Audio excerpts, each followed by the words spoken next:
and welcome to Novel Feelings, where two psychologists take a deep dive into your favorite books. I'm Priscilla. And I'm Elise. Today we have an interview with Nina Kenwood, who joined us on the podcast a couple of years ago.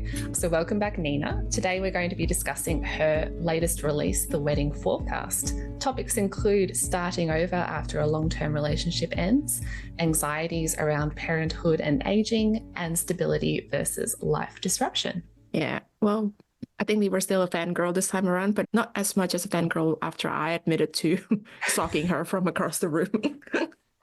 Stalking in a socially acceptable way. That's right. Debating whether to say hello or not. Starstruck, maybe. Yes. Remember to follow us on Instagram or subscribe to our blog on novelfeelings.com to keep up to date with the show, including our plans for season 4. As a quick little announcement, if you do want to support the show, we have just set up a Buy Me a Coffee page. So if you want to, if you've gotten something out of Novel Feelings, if you've enjoyed our work, if you want to support us as independent creators, go to buymeacoffee.com/novel_feelings. We'll put the link in the show notes. We really appreciate it. And another quick note that we've also moved our disclaimers to our show notes, including all of our content notes, in an attempt to streamline our introductions and get to the exciting stuff quicker. So check out our show notes if you want more information about those topics. And if you don't know who Nina Kenwood is, let us tell you a little bit about her. So Nina won the Text Prize for her debut YA novel, It Sounded Better in My Head, which went on to be published in 6 languages. Her second book, Unnecessary Drama, which we talked about 2022 when it came out. Yes, I tried to remember that. 2 years ago, wow. Yeah. Unnecessary Drama continued her success both in Australia and overseas. The Wedding Forecast is Nina's first novel for adults. So we're actually like the perfect target audience for The Wedding Forecast. It's like this book was written for us. I know. Okay, so a little bit about the book. Anna was never going to have an easy time at her best friend's wedding. She's the bridesmaid. Her ex, Joel, is a groomsman. But she's determined to get through the festivities with a smile on her face, despite the fact that Joel is bringing his new partner, Bianca, and despite the fact she's stuck sharing a house with a newly in-love couple, and despite the fact Anna has just turned 30 and her life is not exactly where she thought it would be by now. Anna has all her feelings completely under control, right up until the moment Joel drops a bombshell that rocks her to her core. The audacity of this man. The audacity. Anyway, let's get started with our interview with Nina, starting with our non-spoiler questions first. Congratulations on the release of your 3rd book, The Wedding Forecast. Thank you. Thank you for having me. Yeah, it's always a pleasure. Your main characters have grown up across your books, from finishing high school to being in university and now to being in her 30s. Was this on purpose? Yeah, it was. I after my first book came out, It Sounded Better in My Head, I was talking with my editor about what I wanted to do next, and I knew I wanted to do another YA set in university, which was my second book, Unnecessary Drama. And then after that, I thought I was going to do a book with a character set in like their mid-20s, so sort of really following the age group along. But then I realised when I started sort of thinking about it that I actually found the 30s and turning 30 a much more interesting time to write about. And it kind of it's got like a nice sort of parallel or symmetry to writing about YA books, and that, in my YA books, they were turning 18, they were on the cusp of adulthood, they were trying to figure out what they wanted their life to look like. And I think, well, for me anyway, that kind of happens again when you turn 30 a little bit. You start thinking about what is my career doing?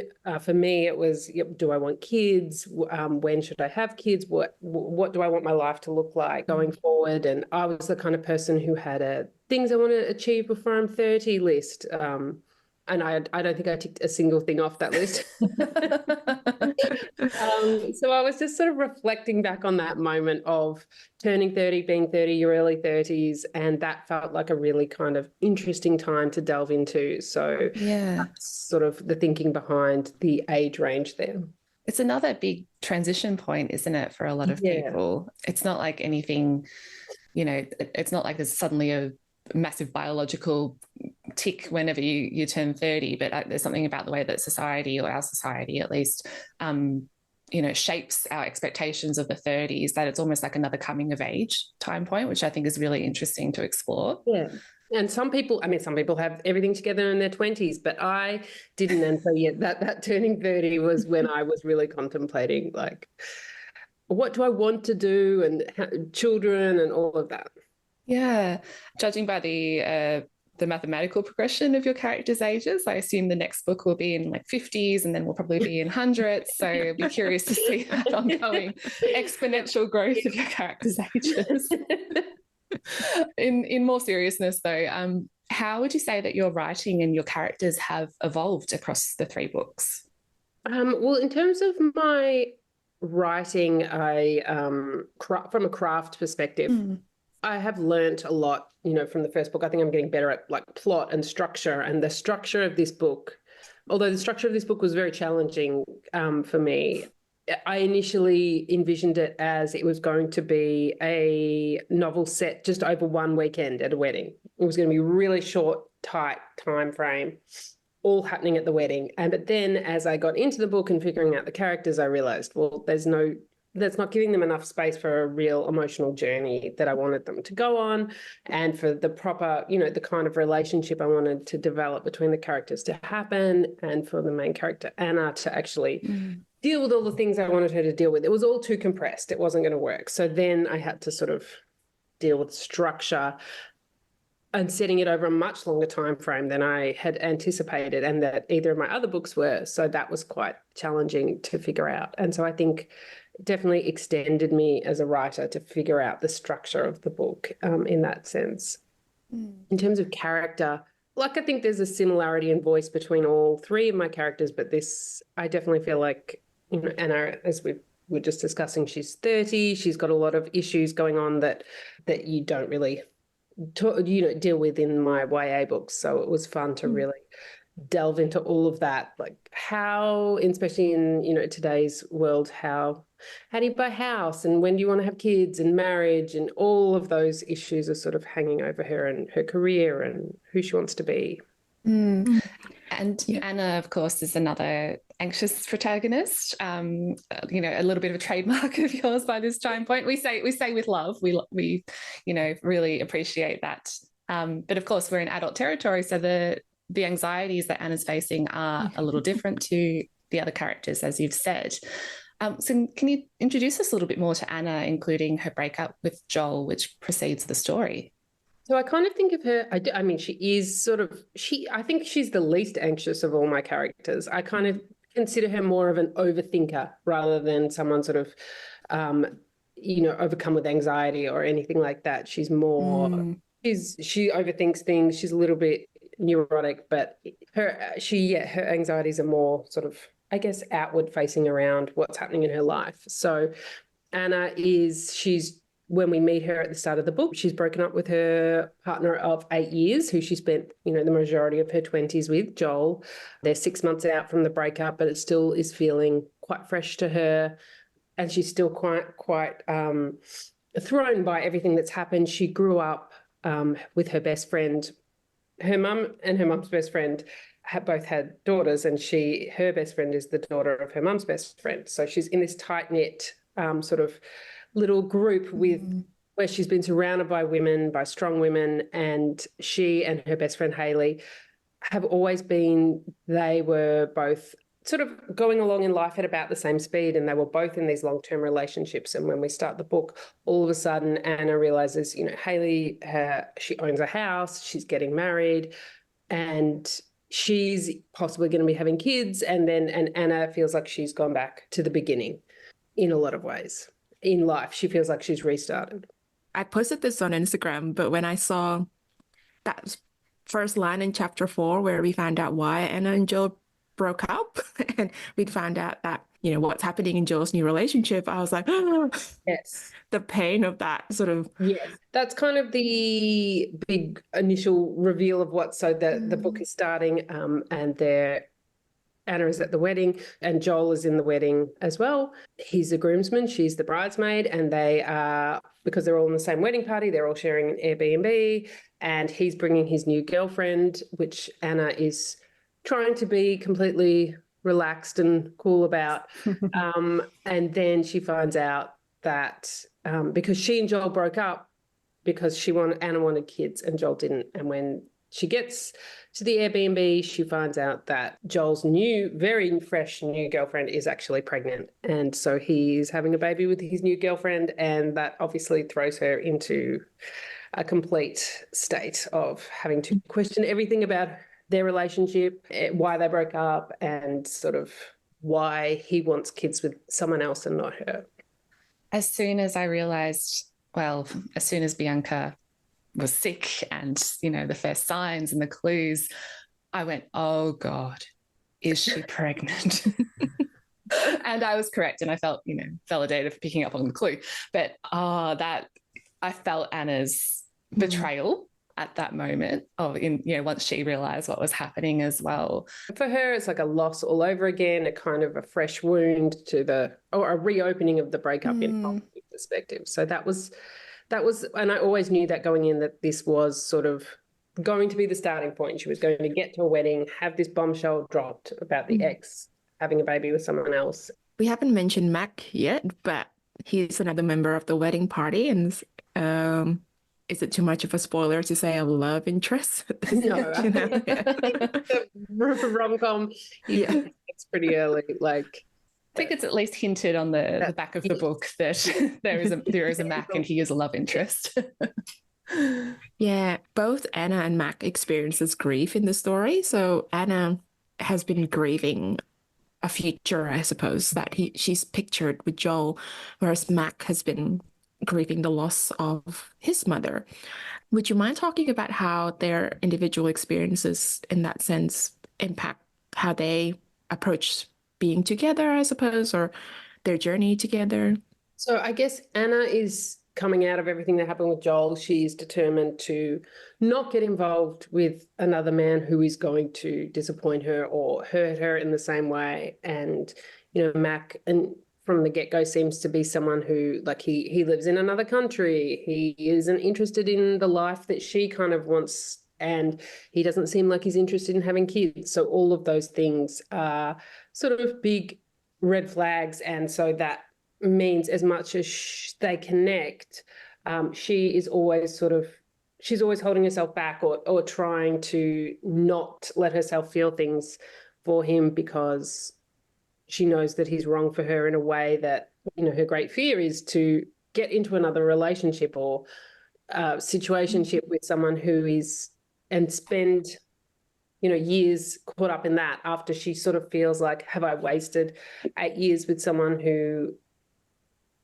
ultimately didn't want the same things as me. So she has this big wound of that, Joel didn't want kids with her, but he wanted them with someone else. So what does that say about her? And is there something wrong with her in that sense? And she's really fearful of being made to feel like that again. And then Mac is just, not quite dealing with his grief, or he has been overseas in the US when his mother died. He came back for the funeral, but then sort of ran from all of those feelings. And so he has kind of been living in avoidance of coming back to Australia because it dredges everything up for him. And he has this sort of belief that his mum wanted him to go off and become a successful actor and follow his dreams. And so he's honouring her by doing that, but also kind of avoiding all the ways, every positive feeling he has about home was all tangled up in his mother. So he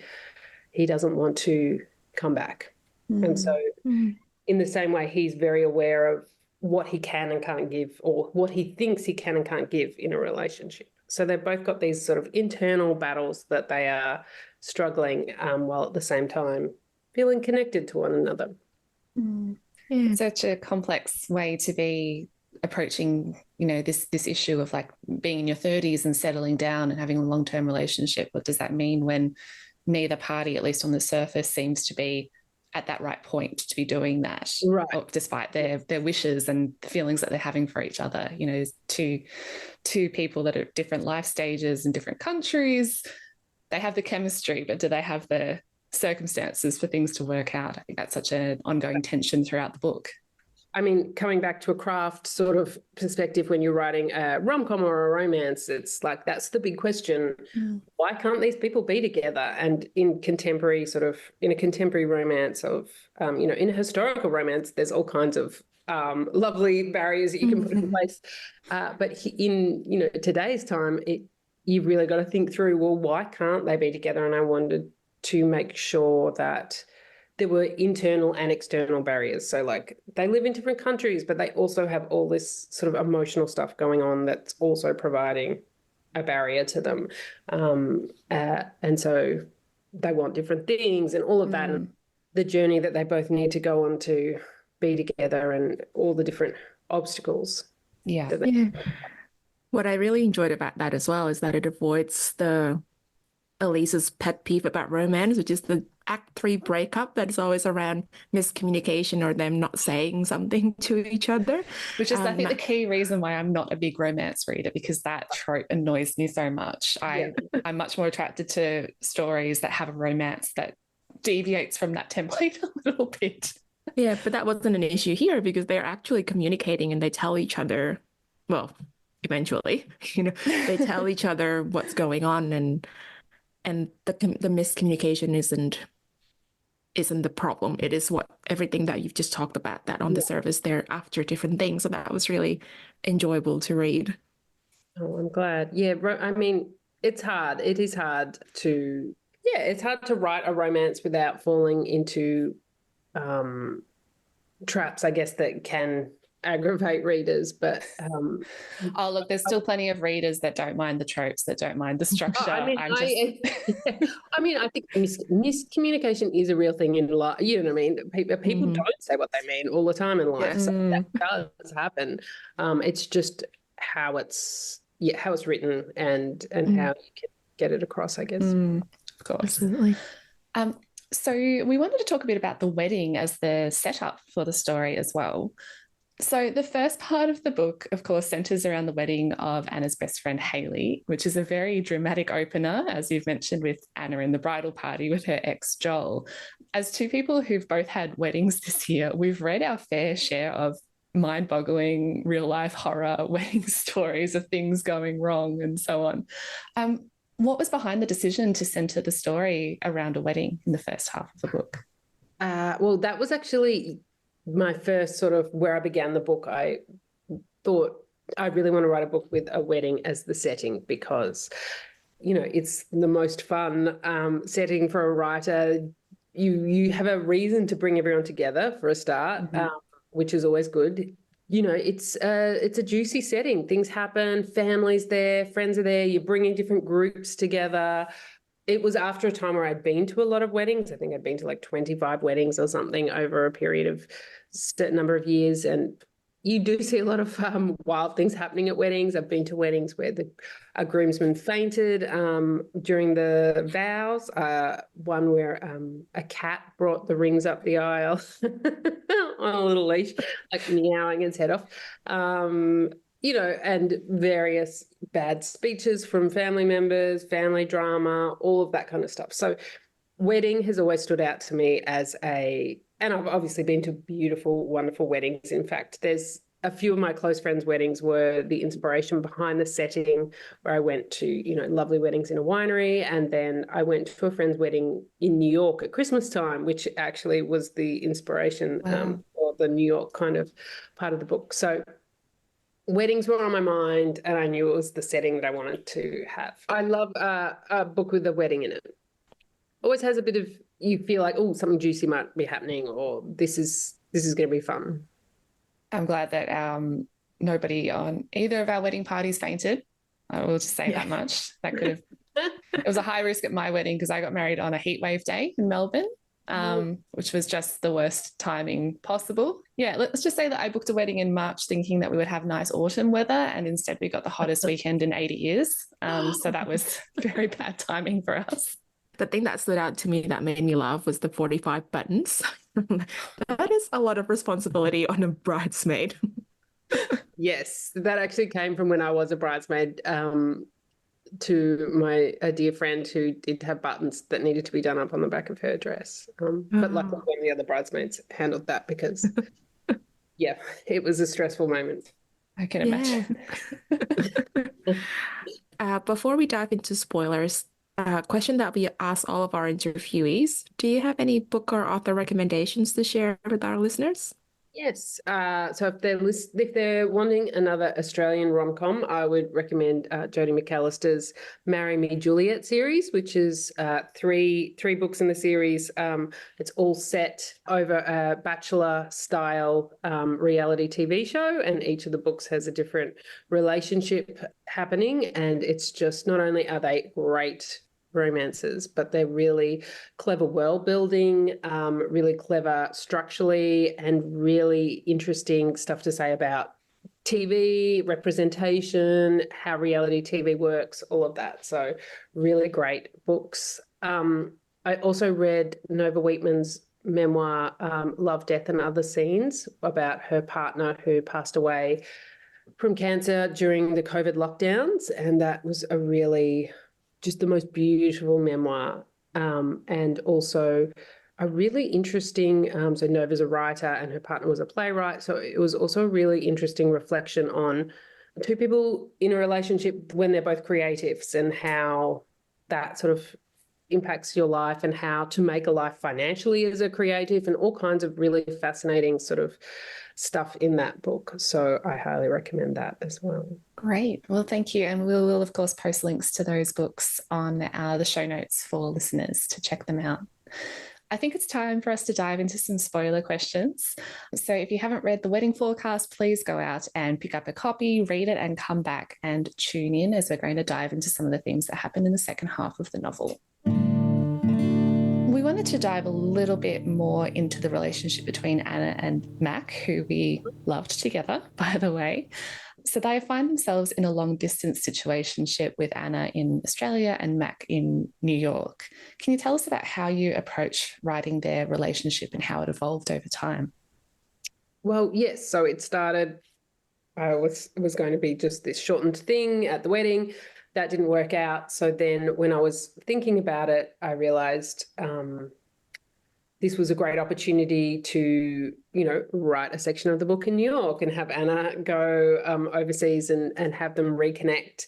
And so that whole section was just a joy to write. It was so enjoyable, and to have that building sort of chemistry. And then I guess the tricky part structurally is figuring out how they stay connected, that all of that long distance yearning, and how to keep the momentum and the pace of the book going through this long distance relationship, and how they are in each other's lives but not in each other's lives, and how to build the obstacles between them while they're just having phone calls. So there was a lot. I wrote a lot of phone calls between them, a lot of which was cut out of the book, but it helped me really get to know them as people and a couple, and it was really, I just found all of their scenes really enjoyable to write. So. They have very strong chemistry from the start. Absolutely. And you mentioned earlier that your experiences in New York informed some of the experiences that Anna and Mac have. Were there any particular settings or things that were woven into the story? I've been to New York a couple of times, once with my sister, actually on my 30th birthday. So that was really nice. And then I have a friend who lives in New York, and she got married at Christmas time. And so I went there for that wedding, and it was just seeing New York at Christmas time was so amazing that's why I decided I'm going to throw in just that feeling of being a tourist. And it snowed, and it snowed in Central Park. And so I wanted to capture all the little magical moments that I was lucky enough to experience, and sort of sprinkle them into the book, because I just thought, why not? It's such a beautiful city, and I love Christmas time. So I thought I'd just sort of add that in as a fun setting. because you can get carried. I really love writing dialogue, and you can kind of get carried away with writing your characters and dialogue and then think, well, wait, they need to be somewhere and doing something. So it's handy to have that sort of, that's another reason the wedding is great. So it's like, okay, they're all here and they've got something to do. If you ever decide to release some of those edited out phone calls as bonus material, I will be reading them. Just So let's talk about Anna's career a little bit. So she's actually a writer. What was it like writing a character who is also a writer? I wanted to make sure that I mean, it's a bit of a cliche, and a lot of people say, oh, I hate when writers write characters who are writers. Like, have some imagination, and I agree with that. And yet I still did it. I wanted to make it a realistic version of a writer in Australia, which is she has a full-time office job, and then she's written a book around that, which is how I wrote my first book. I was working full-time, and I wrote a book around that. And then she's her book's done reasonably well, her first book. So when the wedding forecast starts, her book has been out for I think 6 weeks, and so she's just coming off the high of being a debut writer, and you've released your first book, and then it's kind of like, oh, okay, well, that's done, and my life is back to how it was before, and so there's some emotional sort of grappling that has to be done with that, the expectation of releasing your first book, and then the feels that come with that. And so that's in there a little bit. And she's trying to write her second book, which sort of is happening throughout the book. And I didn't want to, again, I wrote a lot of stuff that I kind of pulled back. I didn't want it to become a book about writing and writers too much. It's just trying to sort of weave that in there. But I did want to make that part of her journey, and which is something I think anyone who is a creative or has a creative sort of side hustle or an extra thing they do on top of their full-time job, it's that idea of, well, how much time do I devote to this? When do I change my work situation and take a risk and give more time over to my creative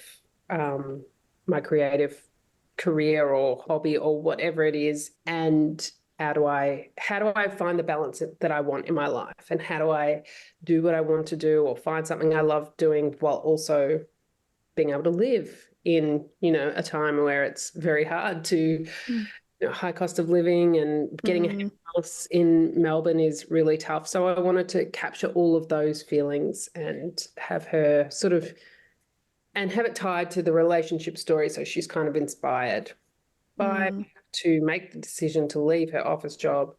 She finds a part-time job as a bookseller, and which gives her a bit more time and space for her writing as well. Which I feel that decision to resign from the stability of the marketing job and take that risk, it comes back to this sort of theme that we have in the book of, choosing something that your heart is set on, even if it might not seem like the best idea on the surface, and getting that pushback from, friends and family that don't understand why you've made that decision. Yeah, I love to see it though. I love to see Anna pursuing things that make her happy. But I'm curious, considering, of course, your own career in marketing in the book industry, were any of Anna's experiences reflective of your own? Not directly. I mean, yeah, I have worked in marketing. I've worked in marketing for a bookstore and publishing company. So I found those very rewarding marketing jobs, but Anna's in a marketing role that she does not love as much. That's a much drier kind of role. But I guess the experience I drew from was how to manage my life with the writing and working full time. And then I had my daughter. So it was like how to balance a life in a way that's going to make you the most happy while still being able to survive, and grappling with that of part-time work and when to quit a job. And so I quit a job to write a book, and then I've done that several times now, actually. So it's just, taking leaps, when to know when to take a leap of faith and when to not do it. And, no one can tell you this is the right decision. You just have to fumble through it, I guess, which is part of being in your 30s. And so that's definitely what I was drawing on, those feelings that I'd had of make a decision. Oh, and that, what have I done? And this is scary. And yeah. And I wanted to give her, you know, I'm always happiest when I'm working in some way with books, whether it's selling them or in a bookstore or writing them or reading them. So I wanted to give her that part of my life. I did have a bit of a giggle at the moments where the customer came in and said the horrible things about Anna's book directly to her face, not realizing she was speaking to the author. I am curious if that's something that has happened to any authors previously. I'm sure it has. Yeah, there's a lot of authors who work in bookshops, so I would say most definitely. Yeah, it's a good lesson in like be careful what you say to people. Another thing that I wrote in there that was actually direct from my experience is it's just an offhand little moment in the book, which is when she tells her boss that she's written a book, and he immediately tells her all about like the book he's going to write one day without asking her any questions. And that has happened to me 5-6 times. Oh, wow. So it is always a man that does that. Unsurprising. Of course it is. Yeah. I like that parallel of, you know, Anna in her 20s was in all the stable positions, or, you know, stable job, a stable career, stable relationship, and then becomes more of herself in her 30s by taking those leaps, or having a leap kind of forced on her, I suppose. And I like that growth, I suppose, because I think once, you know, I think for women as well, like a lot of time you turn 30 and there's that feeling that you talked about at the beginning. It's like, oh my God, you know, what am I doing with my life? I'm behind on the timeline. But I think since I've entered my 30s, I'm like, this is actually better than my 20s. I feel more like myself. And, you know, it's just, you just feel less like you're held up to a certain expectation, I suppose. Or you're more able to, in some ways, know who you are and take the risk, or say, okay, well, I spent that time doing that and that was the wrong path, but there's still plenty of time to get on a new path or figure out who I am. Or I think the 30s is just you're a more interesting person in some ways. Yeah. And I also, you might not be surprised that I'm the bringer of tangents in this conversation. I love a tangent. What's a podcast if not a place for tangents? I love the relationship between Hayley and Anna. Like, I think there's something about female relationships, but particularly that sort of relationship. As you said, they've been on the same speed their whole life. We get Anna's perspective where she feels left behind. But then later in the book, they have this big fight. And we kind of get a glimpse of how Hayley feels being ahead as well, like how scary that is. Because I wondered why you chose to have them be best friends instead of sisters, because the dynamic is almost quite similar. So I was wondering what your thoughts were when you were writing the two of them. I didn't want them to be sisters, but at one point I was going to have them be cousins. And for some reason, I dumped that. I can't remember why. And then it became, I liked the idea of the two mums being best friends and then their daughters being best friends. And then so Hayley thinking, we're going to have kids that are we're both going to magically have daughters they're going to be third generation best friends. And so and that's kind of what Hayley's holding on to as like, then suddenly when Anna is no longer in a relationship and Hayley's having to face the idea of, oh, I'm just going to have a kid on my own and no one's going to be like, it's not going to be this fun thing we're doing together. That's really scary. And so she's kind of reacting to that as well. So it's the idea of, you can't always, obviously, life does not go as planned. And as I've gone through my 30s, obviously the decision to have kids is a big one. But then once you make that, there's still, fertility struggles and watching other people. Once you've decided I'm going to have a baby, I'm going to try and have a baby, and then you have to watch other people have the baby that you want and you can't have. So and then, once you have a kid, then there's am I going to have another kid? So it's like these kind of questions. For some people, they have it all figured out, but for a lot of women, as they move through their 30s, the questions are just, and the experience around that whole process of, do I want children? Can I have children? Is just, it's kind of it's a long process, and it's a big thing, and it's often something you really do go through with your closest girlfriends, and it can have this big effect on friendships, and that's sort of what I guess I was trying to get a little bit of my experience of that in there. Yeah, I love that. I think it is a rom-com, but the focus on female friendship is always something I enjoy in books as well. I just love the mother's friendship as well. I thought it was so sweet. This idea of intergenerational friendships and that happening, organically, I think is really lovely to see. And how Bobby sort of takes on Anna under her wing and supports her with the bookshop, I thought was just, it takes a village to raise children, and sometimes it takes a village to raise adult children and children in their 30s as well. We all need those older female mentors.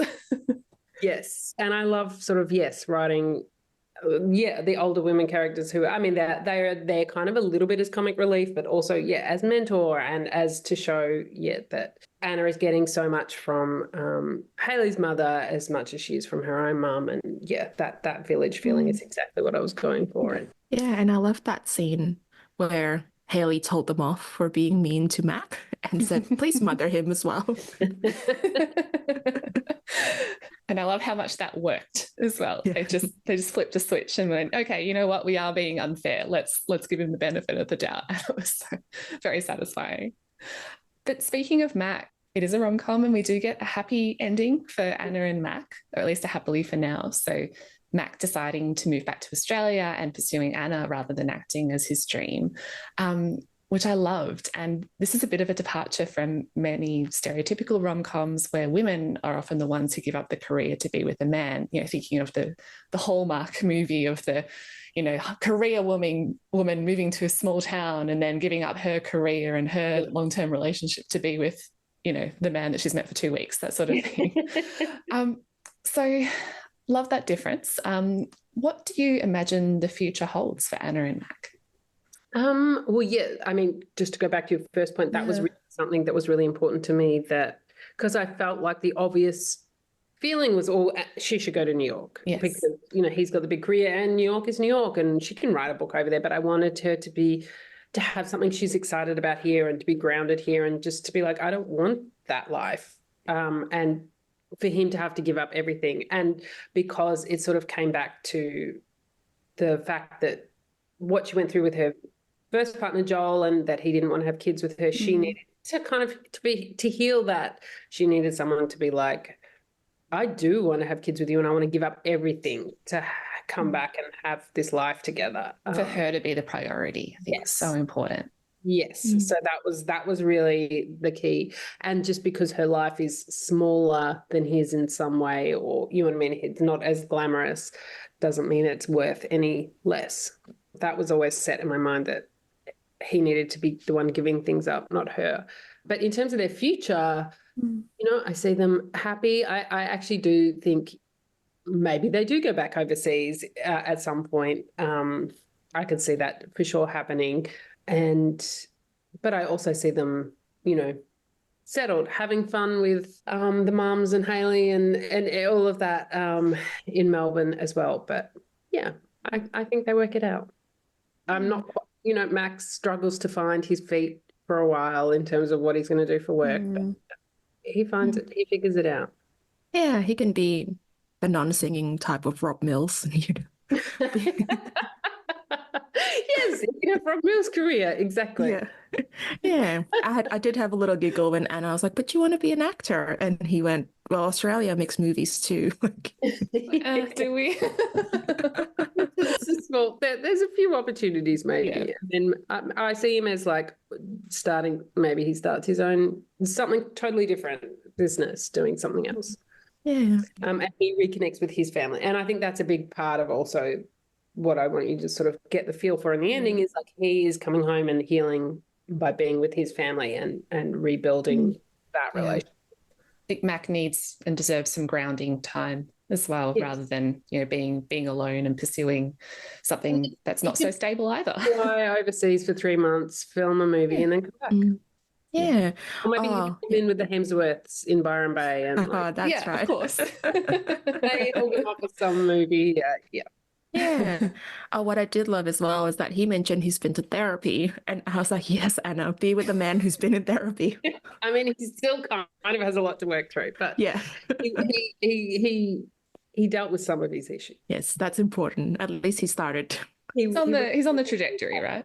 Yeah, to get through the initial grief kind of phases. Yeah. Good. Well, we'd love to see a happy ending and, a realistic happy ending for the situation that they've got them in. But yeah, we see the situationship turn into a relationship, which is lovely to see. So I think that wraps up our questions for today. Thank you so much for having me. Absolute pleasure to have you on the podcast again, Nina. Thank you so much. We both legitimately love the book, so everybody go out and read it. And that wraps up our interview. As usual, our detailed show notes are available on novelfeelings.com, including Nina's social media handles and her book recommendations. And The Wedding Forecast is out now through Text Publishing. Please remember to subscribe and follow us to keep up to date with us and to know when our new episodes are posted. Our website, as we said at the start, is novelfeelings.com. If you like us, please leave us a review on Apple Podcasts, Spotify, or wherever you get your podcasts. The best places to find us online at the moment are Instagram and YouTube at novel_feelings. We have a challenge going on the Storygraph, and you're welcome to buy us a coffee as well. Links in the show notes. Thank you so much, everybody, for listening. Bye. Bye. Our podcast was recorded on Wurundjeri Land, which is home to both of us in Naarm, Melbourne. We also acknowledge the role of storytelling in First Nations communities. Always was, Always will be Aboriginal Land.